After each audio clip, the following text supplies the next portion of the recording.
大家好，欢迎回到我的频道。昨天有小伙伴在 Telegram 上问了我一个问题，说他看到美国和欧盟制裁俄罗斯，把很多俄罗斯银行从 SWIFT 的系统中剔除了出去，导致俄罗斯卢布大跌，大家的资产瞬间蒸发的一文不值。俄罗斯境内的卢布也无法汇出到国外，还有很多俄罗斯海外留学的、做生意的，拿着俄罗斯银行的银行卡去柜台取钱，也被告知无法取款。然后这个小伙伴就非常担心，如果之后中美关系进一步恶化，美国利用 SWIFT 制裁中国，那么我美国银行里面，或者说我美股券商里面的资产会不会受到影响？会不会一觉醒来自己账户里面的钱全部都被冻结了？其实这个担心并不是完全杞人忧天。那么今天就和大家聊一聊 SWIFT 的系统，它是什么，有什么用，和我们个人有什么关系？如果中国真的也被 SWIFT 制裁了，会发生什么？要如何应对？那我们开始吧。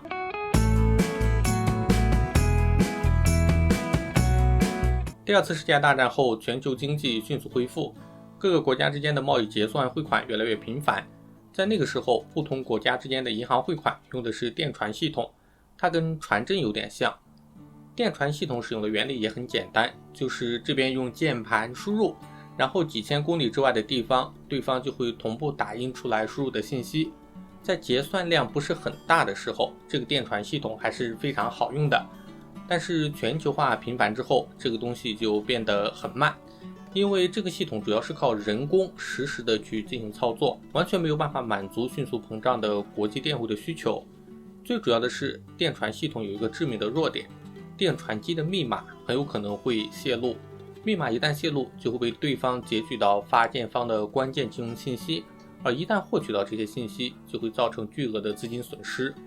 所以在1973年5月，美国、加拿大和欧洲15个国家，一共有239家银行宣布成立 SWIFT， 也就是环球银行金融电信协会。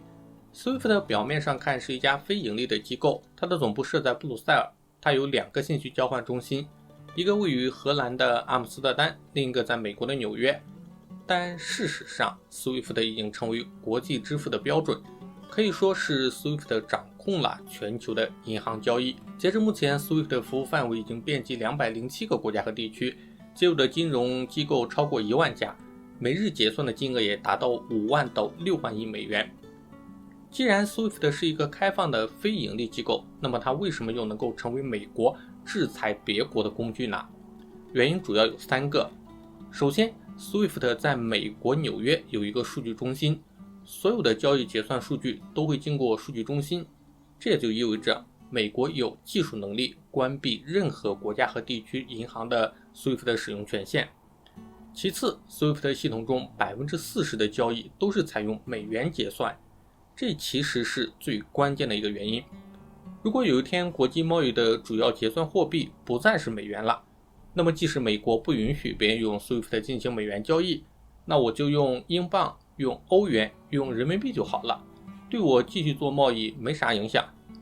但目前的现状是，做国际贸易的离开美元还真没有办法继续做生意了。还有一个关键的原因是美国法律的支持。美国有一个法律叫做《国际紧急经济权利法》，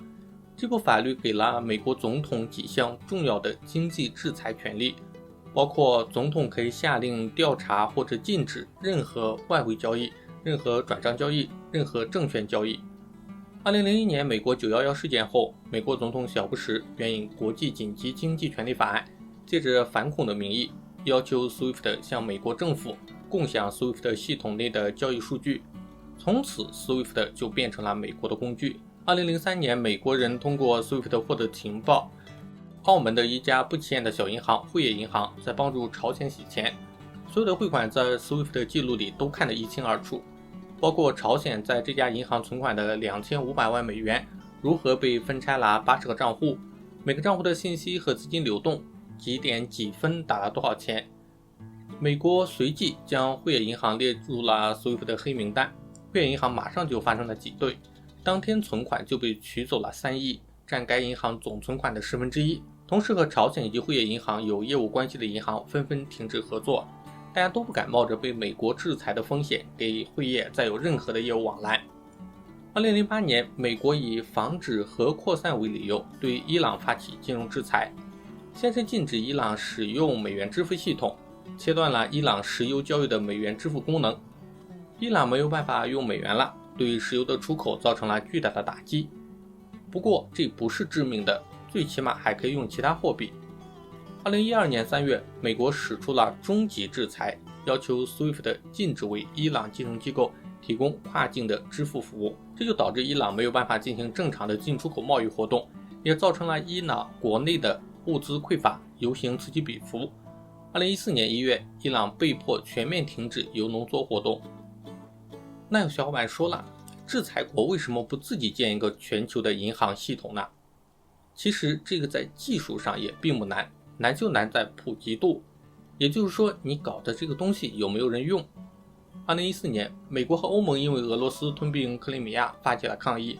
当时就有很多人担心俄罗斯银行有可能会被剔出 SWIFT 系统，于是俄罗斯开始着手打造自己的支付系统 SPFS， 希望能够替代 SWIFT，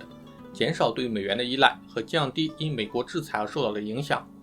但事实是，这个系统除了少数几个国家外，欧盟和美国根本没有人在用这个系统。现在的俄罗斯还是高度依赖 SWIFT 的系统，这也就不难理解为什么此次俄罗斯卢布会一路狂泻。中国在2012年开始建设 CIPS， 也就是人民币跨境支付系统，但是截止至今 CIPS 系统共有33家直接参与者，日均处理业务7000多笔，金额1300亿人民币，而 SWIFT 每日结算额高达5万亿到6万亿美元。更可笑的是，竟然有人会认为支付宝和微信的系统如果开放给别国，扫码支付、实时到账，方便性和速度不都秒杀 SWIFT 的系统吗？还是那句老话，国际贸易的格局如果没有变动，美元如果还是世界货币，各国的外汇储备如果还都是美元，那么 SWIFT 的系统就是不可取代的。说完了宏观，我们再聊聊微观，也就是和我们个人息息相关的问题。如果中国被踢出 SWIFT 的系统，会发生什么呢？首先可以肯定的是，我们个人对外投资、资产转移肯定是做不了了。我们在电汇或者资金出境的时候，都需要填写对方银行的 SWIFT 的代码，而如果已经不在这个系统里面了，肯定是没有办法操作的。想到这点，我自己在这段时间内就连续操作了几笔美元电汇出去。具体的方法，感兴趣的小伙伴可以看这个视频演示。一旦我们的资金到了海外，即使发生 SWIFT 的制裁，对我们也是没有影响的，因为 SWIFT 的系统就相当于一条路，即使现在路断了，但是我们已经到了目的地，自然也不会受到影响。另外，我们每一个人生活都会面临着巨大的变化，投资、消费、出口是拉动经济增长的三驾马车，没有了 SWIFT， 出口肯定是会死一大片，因为大部分国际贸易都是美元结算，肯定是要走 SWIFT。 投资方面，没有 SWIFT， 外资就进不来，仅靠国内资本可以吗？要知道，国内的资本主要都集中在少数的国企手中，少了投资就没有就业，大家就都赚不到钱了，更不会去消费，三驾马车同时停止，后果不敢想象。这就意味着国家和个人双双破产。此次俄罗斯和乌克兰的战争其实会给一些人很大的警示，外强中干是什么样子，狂妄自大会有什么后果，而战争最终又会带来什么。以上就是今天和大家分享的一些想法，感谢屏幕面前的你耐心的看完，这就是对我最大的支持。那我们下期再见。